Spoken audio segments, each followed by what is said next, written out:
Haya, tumesoma wote shule. Mimi nilikuwa wa mwisho darasa la kwanza mpaka la 7.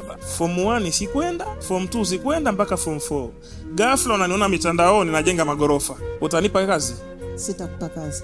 Watu wanaotujua hawawezi kutuunganisha popote unapofikiria wewe katika mambo ya mafanikio. Umenielewa? Hawawezi. Wanatujua bro, wanajua. Lakini gorofa nimejenga. Niliferi kweli shule, ila gorofa nimejenga. Na watu wakinipa kazi najenga kweli gorofa. Ila inakuja sasa kwa huyu anayefanyaje? Anayenijua. Anajua utundu wangu wote wa shule. Kichwa changu anajua kiko zero brain. Nimpe nyumba yangu ya kuishi, ajenge. Lugha nyepesi, watu wanaotujua hawawezi kutupa vitu vya kutufanya tupige hatua katika nini? Katika maisha, kwa sababu ya mazoea ya background zetu. Ndio maana huwa nashauri mapema, unapotaka kuwaweka watu kwenye project zako za maana za maisha, chukua watu usiowajua. Mbona Waarabu wanawekana? Umeanza lini kuwa Mwarabu wewe? Wewe ni Mwarabu? Wao wana culture zao.